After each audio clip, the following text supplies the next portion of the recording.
Threxay, a human scout has been spotted in Sector 7. Eliminate him. Do not disgrace this unit. A single human? The commander is wasting my time, but orders are orders. Threxay reaches his perch before sunrise. A master of camouflage, he settles into the shadows and lets the hours drain away. 11 hours later, the sun is high. A lone figure emerges from the heat shimmer, sits on a flat rock, and unwraps a meal. Eat well, human. Your last meal, range 800 meters. Wind, nothing. Center mass. Threx's claw rests on the trigger. A slow breath, a gentle squeeze. The shot cracks across the valley. The bullet strikes true. The human looks down at his chest, annoyed. He doesn't fall. He doesn't bleed. Threxay fires again, 4 times in quick succession. All 5 impacts confirmed, but the human still sits. Then, through the scope, Threxay watches the human stand, brush the flattened slugs off his armor, and take a step forward, straight at him. No blood, no stagger, not even a scream. Just a frown, like I'd spilled soup on his tunic. The human finished his sandwich, brushing breadcrumbs from his chest plate, and resumed his walk toward the sniper's hide. Threxay centered the crosshairs on the human's skull and squeezed. The bullet exploded against a sudden amber lattice. The throat. There's no armor at the throat. I'll sever the artery. He won't walk after that. Another shot, another shimmer. The human didn't pause or flinch, just walked, the same mild look on his face. Command, this is Threxay. 7 confirmed hits. The target is unharmed and walking toward me. Request immediate extraction. Extraction. For 1 human. Put a round through its eye and get back to work. Do not waste my channel again. The comm unit spat static and died. Threxay hurled it into the corner of the hide. His hands were trembling now. Footsteps. Steady, unhurried. Each one a drumbeat, counting down to the moment that thing reaches this rock. James was 40 meters out now, walking with the calm of a man who had already won. The sniper's hands wouldn't stop shaking. The human stepped into the hide as if he had been invited. He stood over Threxay, silhouetted against the harsh sun, and smiled down. You okay, buddy? You missed kinda close. Missed? I hit him 7 times. He called me buddy. The sniper's rifle fell from useless claws, clattering against the rock. James did not even glance at it. Instead, the human sat cross-legged on the dusty ground, pulled a half-eaten sandwich from his pocket, and split it evenly. Here, ham and cheese. You look like you could use it. This is a trick. Humans poison their enemies. They do not share lunches after an assassination attempt, do they? James took a bite, his jaw working slowly. He waited. The silence stretched. It is not poisoned. See? The sandwich hovered between them, an impossible question Threxay's training had never prepared him to answer. Threxay's claw extended slowly, trembling with the weight of the impossible, and took the sandwich from the human's open palm. If this human wanted me dead, he would not offer me bread after shrugging off 7 sniper rounds. He bit down. The texture was strange. Soft bread, savory meat, a sharp tang of cheese. Nothing like coalition rations. It is absurdly good. Why would a human share this with an enemy? How? I hit you 7 times. I saw the impacts. You should be dead. Our plates are good. Wanna see? James pulled aside the shattered outer plate, revealing a seamless ceramic mesh beneath. Light glinted off the undamaged surface. Ceramic mesh. It absorbed everything. My rifle, my training, my entire purpose, useless against this. Lieutenant James Harrow. But you can call me James. What do I call you? Threxay. My name is Threxay. What are you? Before James could answer, a high-pitched whine sliced the air. A coalition reconnaissance drone. Down. Get flat against the rock. James hauled Threxay deeper into the fissure, pressing him against the cold stone. The drone's hum vibrated through the rock. He's hiding me from my own patrol. If they find us, I am a traitor, and he is a dead man. The drone's signal faded, swallowed by the wind. Silence returned to the hide. Close one. Here. This will help. Chocolate. Chocolate? I have never tasted this. Why do you keep feeding your enemy? Enemies are just friends you have not shared a meal with yet. After the Sigma Wars, we learned that. Sigma Wars. Another human conflict, he says it so casually, as if it shaped everything they are. They sat in silence, the chocolate melting on their tongues. Threxay realized he was now actively hiding from his own people. If I report the truth, they will send a squad. James will die for sharing his meal. He activated the comm unit, his claw hesitating over the transmit key. Command. Target sighted but evaded. I lost him in the high crags, returning to base. Lost him? Threxay. You are a disgrace. Report for debriefing immediately. The line went dead. Threxay stood motionless, the lie already burning a hole in his record. You just risked your career for me. Thank you, Threxay. Risked? Number. I just threw it away. I committed treason for a human who offered me chocolate. It gets easier. The first time you go against orders for the right reason, it feels like this. The right reason? I was sent to kill him. Now, I am hiding him. Threxay looked at the half-eaten chocolate bar in his claw, and for the first time he understood what the Sigma Wars might have cost humanity to teach. You want to see why we don't fall down? The slate glowed, and for the first time, Threxay saw the Sigma Wars, humans in ceramic mesh advancing through a storm of plasma, not retreating, not falling. Plasma that would melt our best alloy. Their faces were calm behind scarred visors. After we nearly went extinct, we rebuilt better. Every soldier wears this mesh now. It's part of us. Threxay lifted one of his spent rounds from the dust. The crushed metal looked childish. We are fighting a species that turns pain into shields. And they offer us chocolate. It's not about armor. It's about surviving long enough to share a meal with someone who tried to kill you. I shot this man 7 times. He offered me chocolate. I committed treason, and for some reason, I would do it again. Fear dissolved, replaced by a hollow awe that made his throat tight. Not a monster, a survivor. And maybe, one day, a friend. All my life, I never questioned the war. You are the first to show me another way. Write it down. Tell them what happened here. A coalition sniper and a human sharing a sandwich. Who would read the words of a failed sniper? A lot of people, if you tell the truth. You might end the war with a book. A book that could end the war. He's not joking. If I survive debriefing, I'll be back in this sector in 3 months. Same rock? I'll bring the sandwiches. Don't forget the chocolate. The pact was sealed without ink, only the taste of chocolate and the weight of a lie. A memoir. The idea is absurd, but I feel the words already forming. A way to explain this to my people. For the first time, Threxay returned to his lines carrying something deadlier than a rifle, a story, late into each night cycle. Threxay filled the data slate with words he'd never dared speak. James said a book could end the war. That sentence now owned every quiet moment. He titled it The Human Paradox. The cursor blinked, waiting for his betrayal. Every word felt like a blade against my own throat, but the words kept coming. When the day came, Threxay carried a data slate and a terrible hope to the old sniper rock. You came back.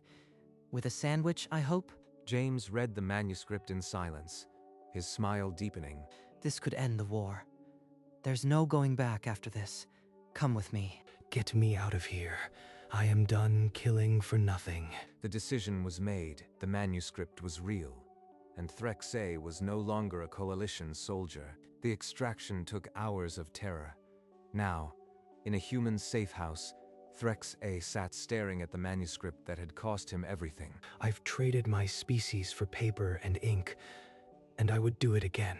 He snapped his coalition ID tags in two, the metal screeching like a final protest. Across the lines, Commander Vreck's broadcast hit every frequency. Threx-A of the 5th cohort is declared a traitor to the Coalition.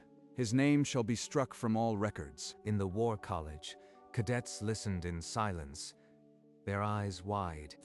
Threx-A watched the broadcast on a flickering screen in the safe house. The words meant nothing now. I was their weapon. Now I am their wound. He turned to the window, where Earth's sky beckoned in shades of blue he had never imagined. This is home now. With human editors, the final draft of the Human Paradox was locked and sent to the printers. If they ban it, my sacrifice is meaningless. If they read it, I may never go back. The first copies emerged in plain covers, spreading through refugee camps and military outposts like rumor. Coalition Command issued immediate suppression orders.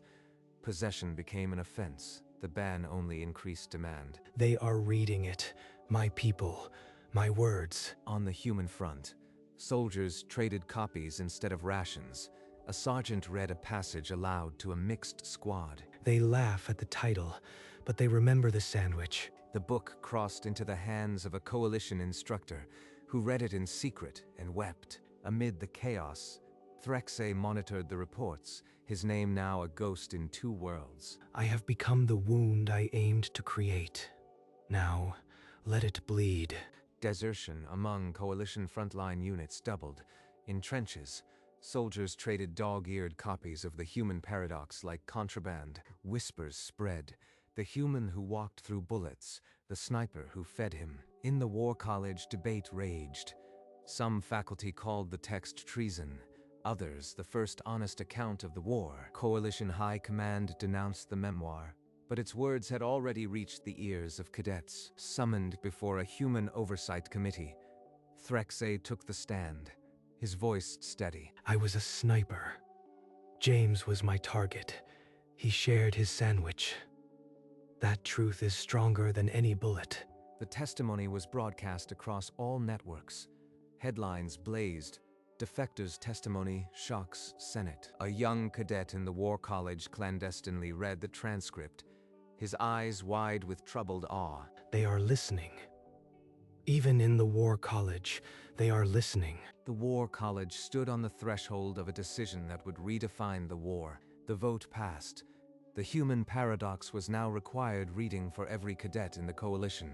They are teaching it. My betrayal is their lesson.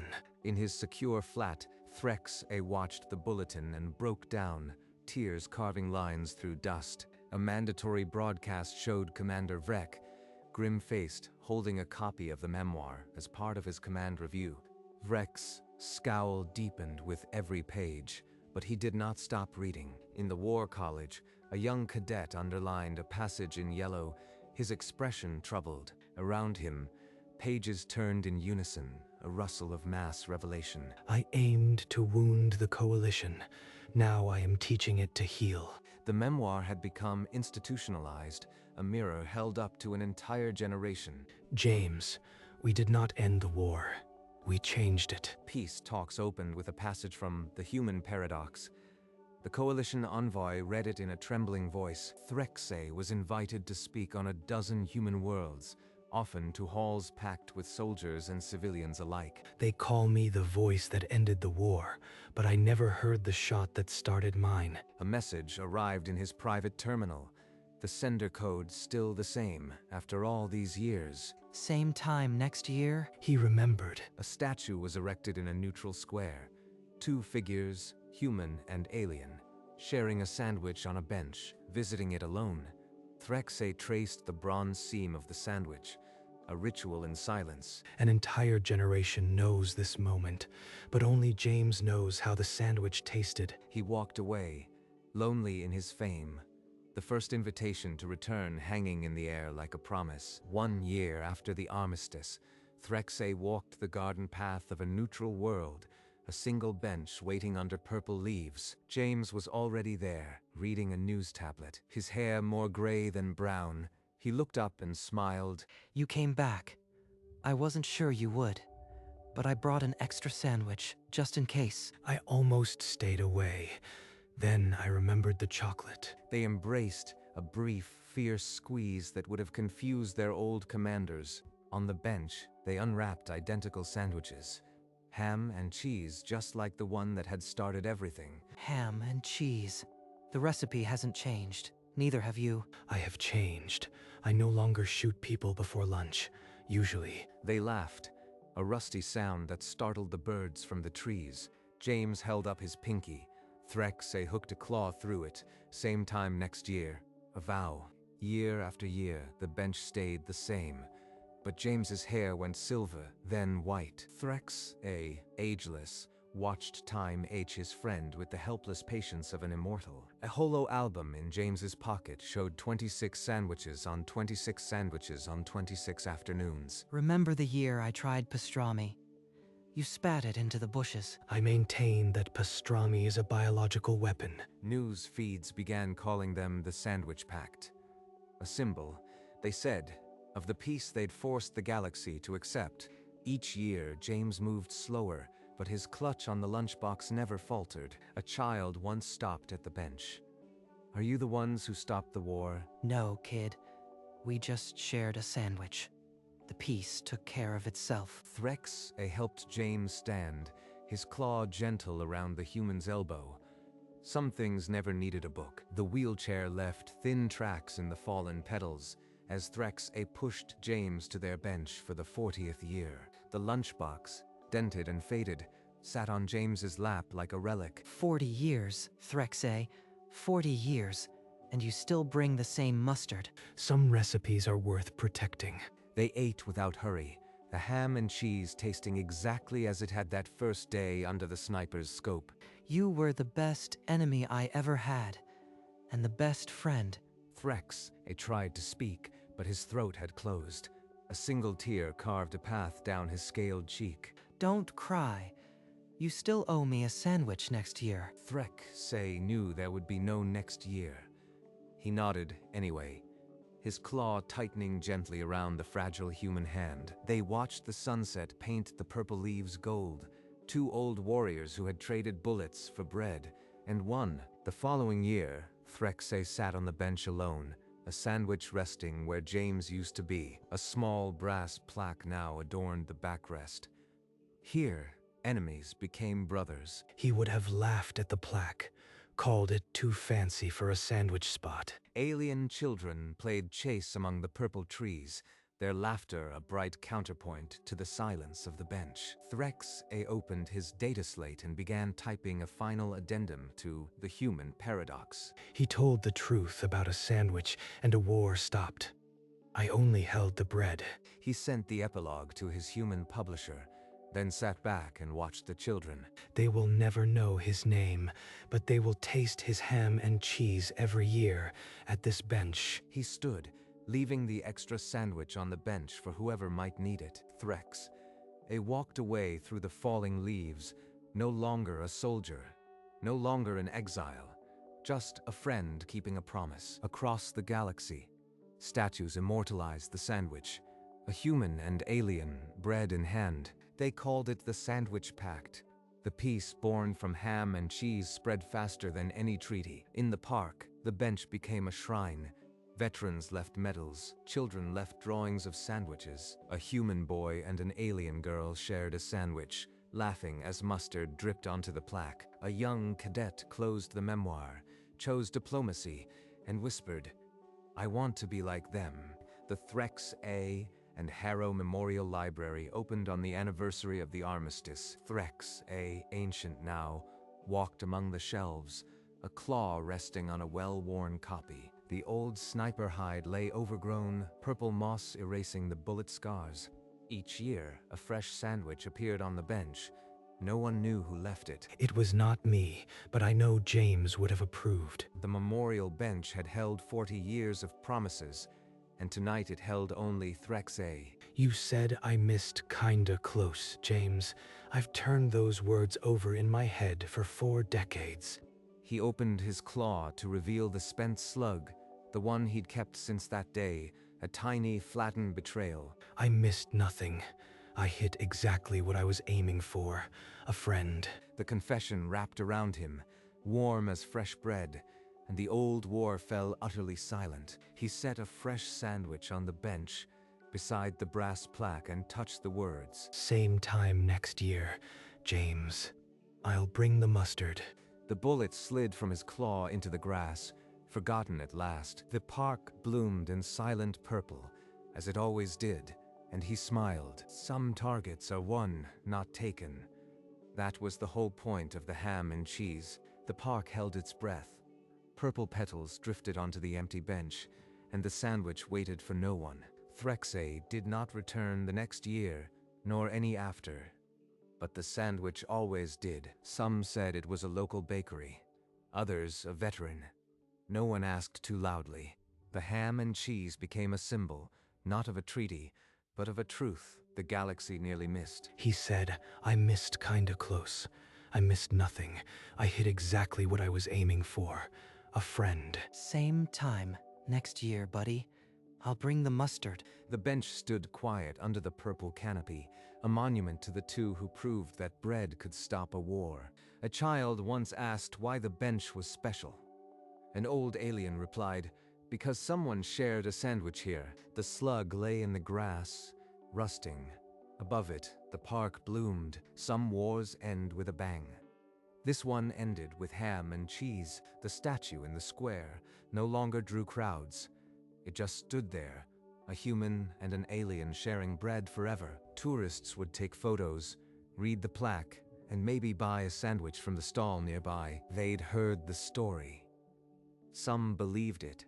Others thought it was just a myth. But every year on the anniversary, a fresh sandwich appeared on the bench in the park. No one saw who left it, but they knew it was a promise that never broke. The war was a memory. The peace was a habit. And the sandwich was a reminder. Threxay's name became a legend. James became a lesson. And in the end, the sniper who missed was the mark that the whole galaxy found. A single sandwich had rewritten history, and all it took was a human who didn't fall down. The alien shot a human 5 times. The human walked over and said hello, and that was the beginning of everything.